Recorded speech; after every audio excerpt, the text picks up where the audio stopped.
За Монголд пенсны соёл иргэн дэлгэрээд бас нэг удаан хугацаа өнгөрөөг байна. Ердөө нэг 8-9 жилийн хугацаанд 100-аад пенс гарчжээ. Тэгээд энэ 100-аад пенсийн дунд бол маш олон төрлийн хөгжим, дуу аялгау, шүлэг найраг, бүхэл төрлийн хөгжим аудио бичлэгүүд байна. Энэ дунд нэг онцлог пенс юу юм гэхээр одоо Монголын сонгодог урлагийн сор болсон бүтээл, Монгол улсын ард түмэн жүжигчин, төрийн шагналт, Чулуунгаан, Уран хагас гэмээр гайхалтай бүжгийн жүжигийн бүтэн хөгжмийг шингээсэн юм хос пенс гарсан. Энэ бол гайхалтай бүтээл болсон.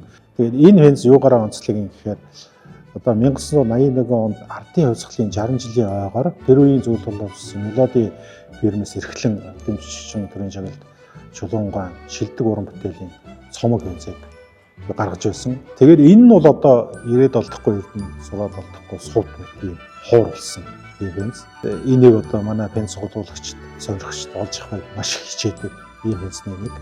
Энэ пенсийг яг бүтнээр нь одоо уран хас жүжигчин бүтэн цомлыг гатаасан хос пенс гарсан. Үнэхээр одоо гахалтай сайхан үйл явдал боллоо бидний хувьд. Тийм болохоор энэ пенс бол одоо пенс сургуулагч, сонирхогч одоо Монгол хөгжим, Монгол сонгодог урлаг дуртай хэн бүхний цуглуулганд заавал байх ёстой пенс шүүл гэж би бас захиж хэлмээр байна.